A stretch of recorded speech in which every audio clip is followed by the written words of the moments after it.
Welcome back to part 3 of What's in the Box of Dominion Adventures.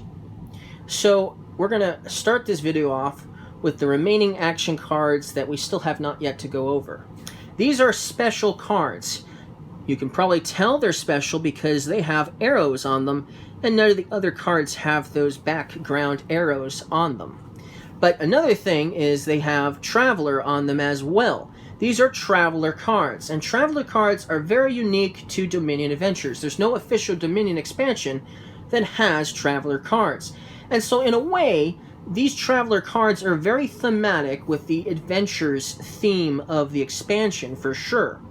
So let's go over how they work. So with the Peasant, you'll get a plus buy, you'll get a plus treasure when you play it. And then when you discard this from play, you may exchange it for a soldier. So if you play this card, you can then discard this card for a soldier. So that's really cool. And because that's really cool is all of the cards that are underneath these cards are only possible to get if you play these cards, meaning you buy the original card first, either the Peasant or the Page. And so, okay, so the Peasant, well, he will run off and go on a journey, basically, and he will become a soldier. All right? Now, let's do the Page. With the Page, you're going to get +1 card, you're going to get +1 action when you play it. Then when you discard this from play, you may exchange it for a Treasure Hunter. So basically, the Page runs off and becomes a Treasure Hunter. Very thematic, for sure. Treasure Hunters have a lot to do with going on an adventure, for sure. All right. So, now let's go back to the Soldier. The Soldier, you're going to get +2 treasure. And then you're going to get +1 treasure per other attack you have in play. And then each other player with 4 or more cards in hand discards a card. So that's a kind of an interesting card. This is the only card that's similar to Militia in this entire expansion because it will make all your opponents discard 1 card from their hand. So it's sort of like a tame version of the Militia because they're only going to lose 1 card instead of 2 cards. And it is hard to get that extra treasure, but you are going to get the 2+ treasure just like you would with Militia. And if you happen to somehow have another attack card in play before you play this, you're going to get some extra treasure possibly as well.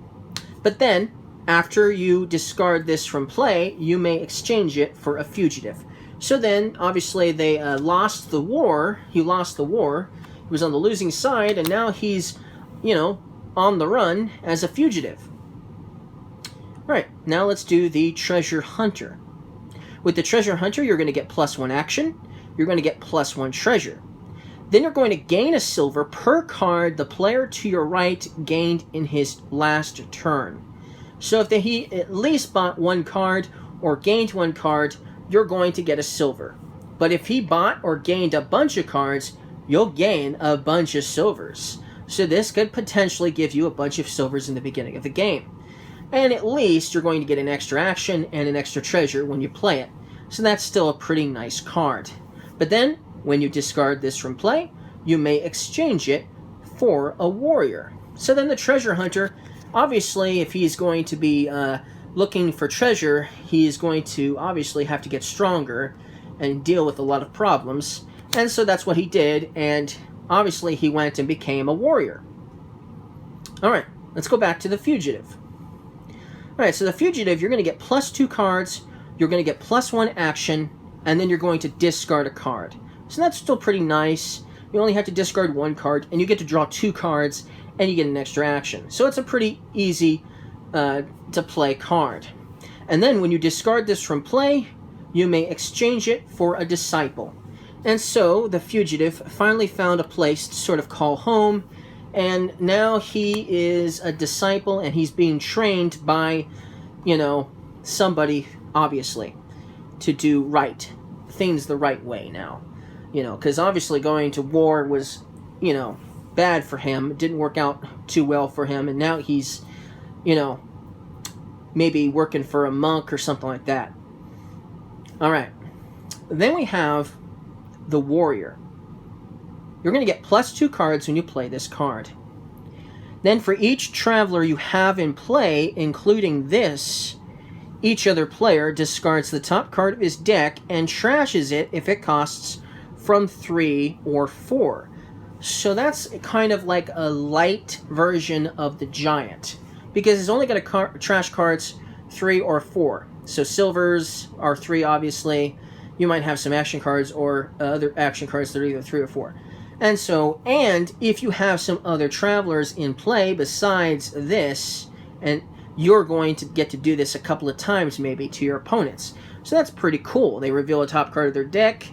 It's something costing 3 or 4. They trash it. They have to do it again because you have another traveler in play. Maybe not that it will be something that they have to trash. Who knows? And then when you play it, you do get a benefit of +2 cards. Then, when you discard this from play, you may exchange it for a hero. So obviously, the warrior has become well known and has helped out a lot of people, and now is a hero. Alright, let's go back to the disciple. Alright, now you may play an action card from your hand twice, and then you gain a copy of it.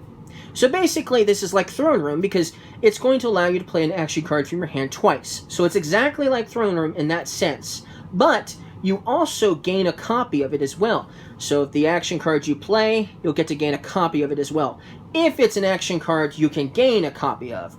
If you were to use this on, like, I don't know, the hero, for instance, you get to play this twice, yes, but because it's not in the supply, none of these traveler cards are in the supply, you wouldn't be able to gain a copy of the hero, obviously. So there are some things that you wouldn't be able to do it, and if the card was no longer available to even buy anyways, obviously you wouldn't be able to gain a copy of it.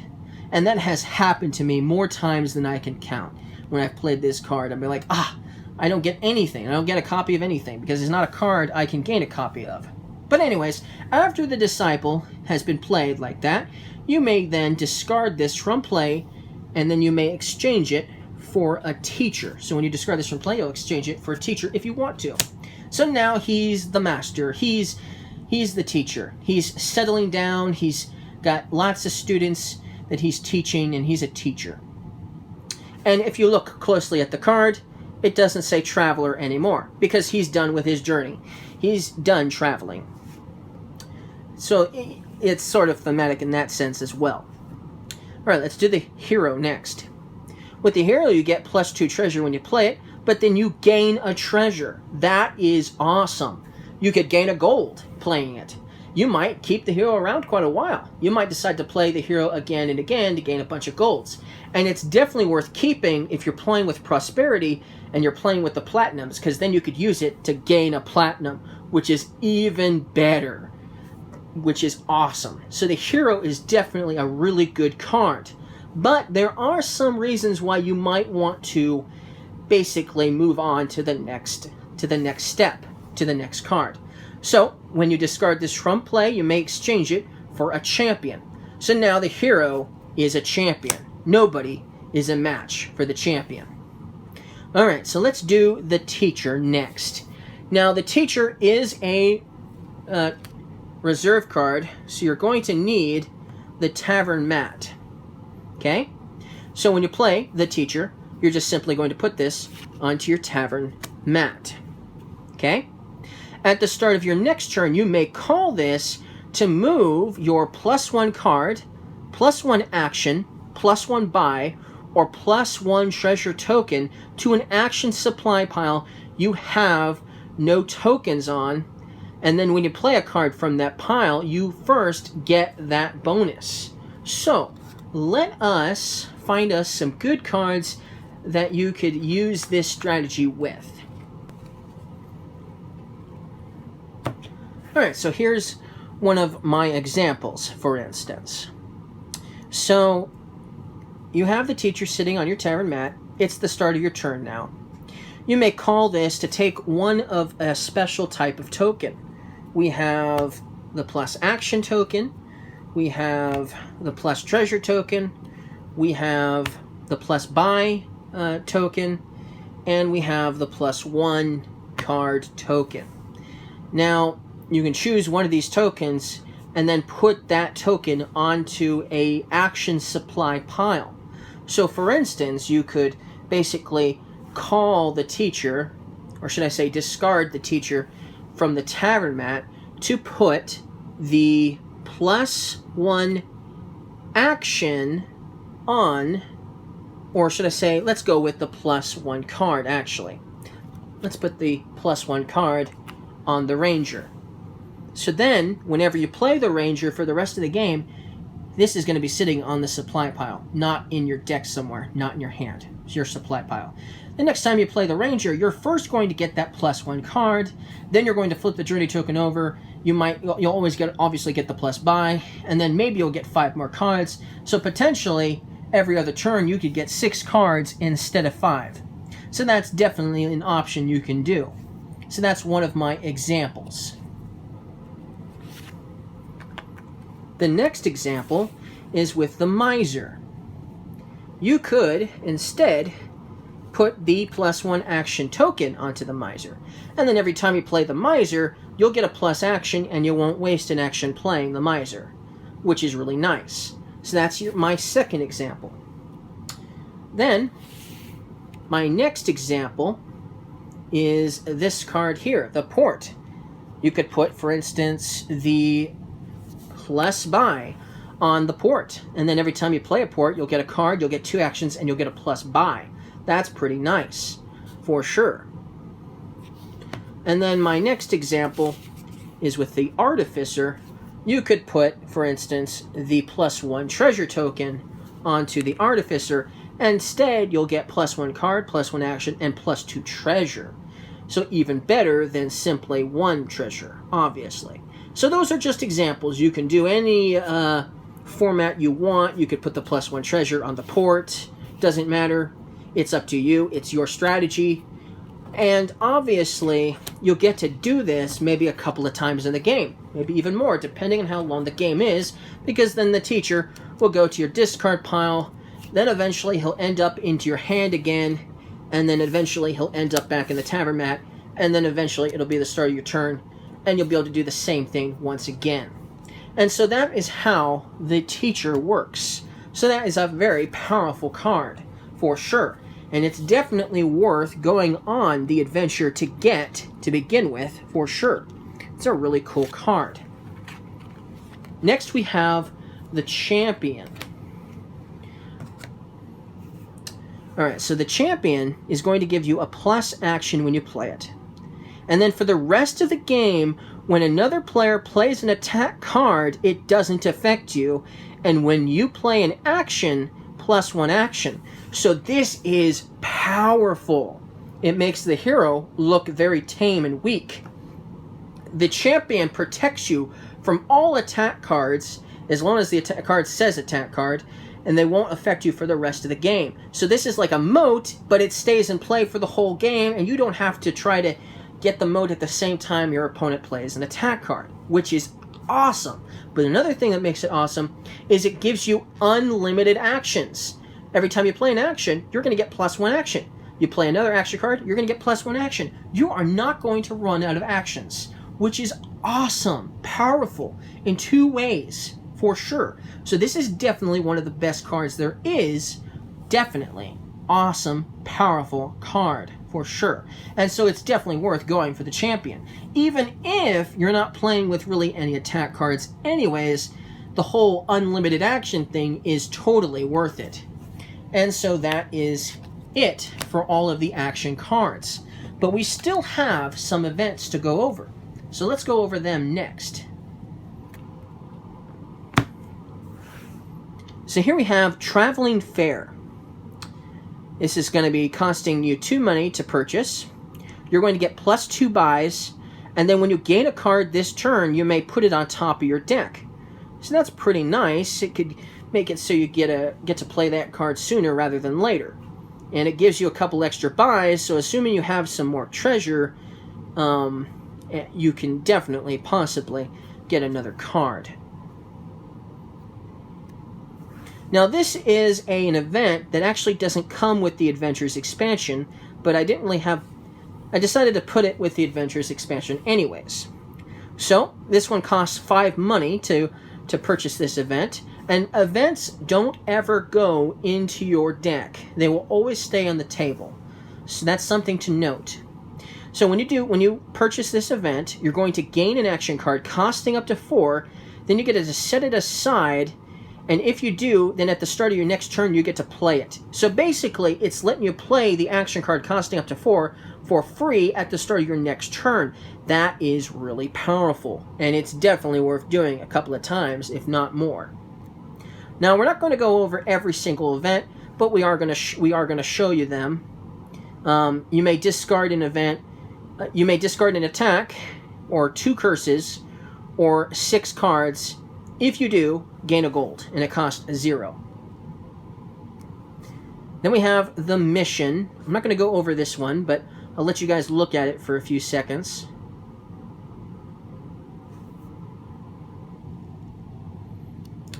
Next one is the bonfire. Also, I'm just going to let you guys look at it.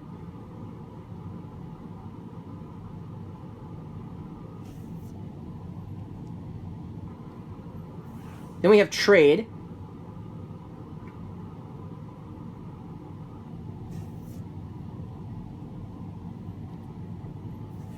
Scouting party.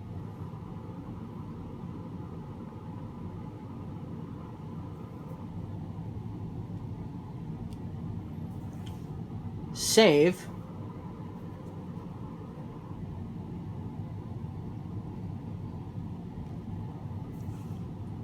Alms.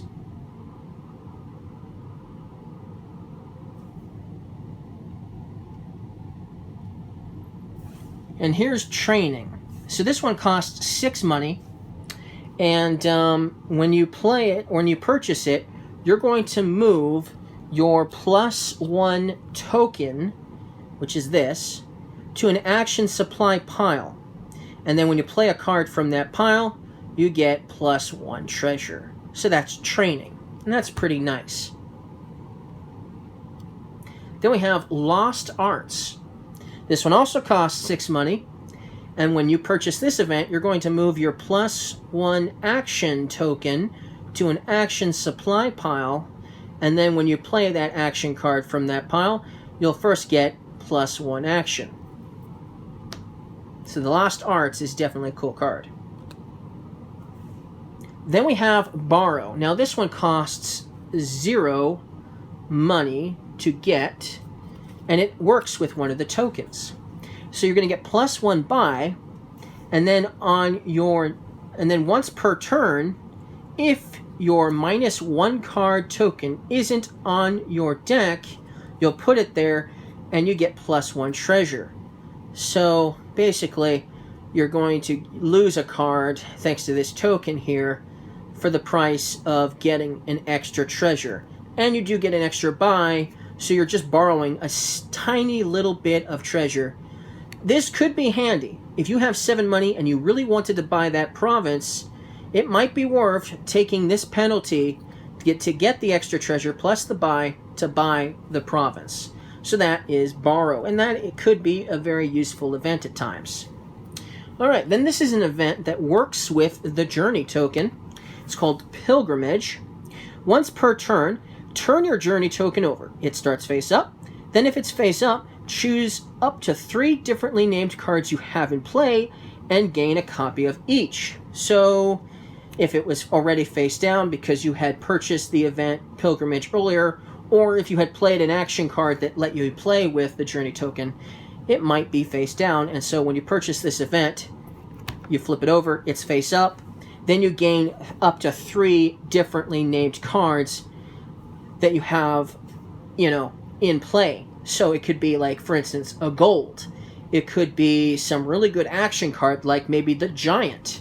And so you're going to get 3 of them. So maybe it's a silver, maybe it's a gold, and maybe it's the Giant. So that's pretty powerful for sure. And that's the Pilgrimage, and it's definitely a really fun event to play with.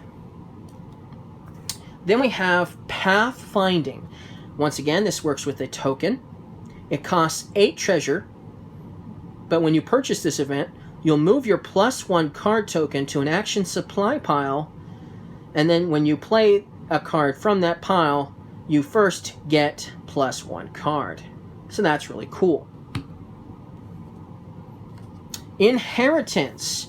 Inheritance also works with a token.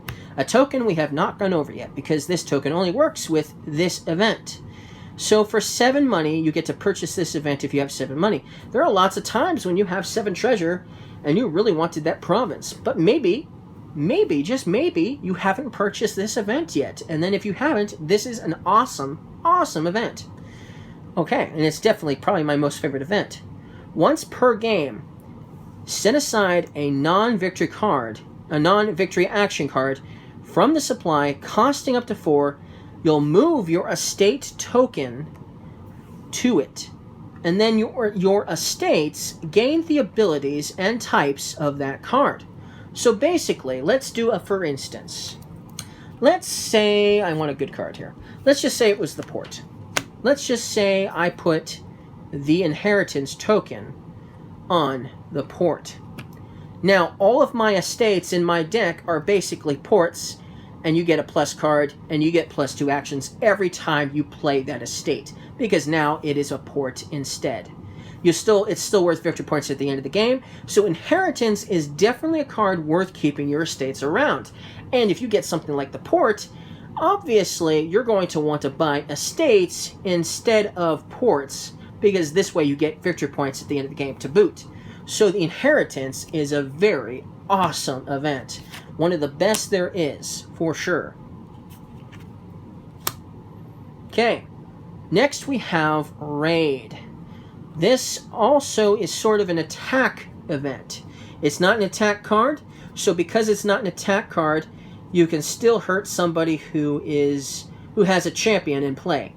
And there are other cards out there that aren't attack cards that could still hurt your opponents because they're not considered attacks. And so champion wouldn't be able to protect you from them. So champion can't protect you from a raid. So with raid, you're going to purchase this event for 5 treasure. You'll gain a silver per silver you have in play. So if you have a lot of silvers, you could gain a lot of silvers. Then each other player puts his -1 card token on his deck. So they're going to get this wonderful little token. So once again, this is another card, or event, I should say, that works with this token. So this is a pretty cool event, if you like that sort of thing. Alright, then we have Plan. Plan is another event that works with a token, and this token only works with this event. It's known as the Trashing token. So, if you purchase this event for 3 treasure, move your Trashing token to an action supply pile. When you buy a card from that pile, you may trash a card from your hand. So that's kind of interesting. I don't know if I've played Plan too much, but it could come in handy. Who knows? Alright, this is definitely another one of my favorite events. It's known as Expedition. If you purchase this event for 3 money, you get to draw 2 extra cards for your next hand. So instead of having 5 cards for your next hand, you're going to have 7 cards for your next hand. So that's pretty cool. That's a pretty cool event. Okay. Then we have the Ferry. And this is another event that works with a token. And this is the only token, this is the only time this token's even used. So you're going to move your -2 treasure cost token to an action supply pile. Cards from that pile cost 2 less on your turns, but not less than 0. So for instance, you could purchase the Ferry event and put this token on the Bridge Troll, for instance. And then for the rest of the game, for you, instead of having to have 5 treasure to buy the Bridge Troll, you only need 3, because this decreases the price of the Bridge Troll by 2. So that's a pretty awesome event. For sure, it makes it easier to buy action cards that are more expensive and get them earlier on in the game, for sure. And then it's every time you purchase this event, so once you no longer want more Bridge Trolls, you could purchase this event to move this token once again to an action supply pile. So that's really powerful. And Ferry is definitely one of my favorites. And then the last one here is Ball. And it's another one of those tokens, one of the events that use the tokens. So you'll take your -1 treasure token. So you get this. When you purchase the ball event, you're going to get this token. But you're going to gain 2 cards costing up to 4. So you're going to decrease your treasure by 1 by taking this, but, so obviously on your next turn you're going to have this for your next turn, most likely. But, or maybe not, depending on what you have for money. If you had only 5 treasure and you bought this, then obviously you can't get rid of this, because that's the case. But, regardless, that's still pretty cool because you'll gain 2 cards costing up to 4. So, anyways, that's all for the events. That's everything. We went over every single card from this expansion. So thank you guys for watching Dominion Adventures What's in the Box, and I'll see you guys again soon.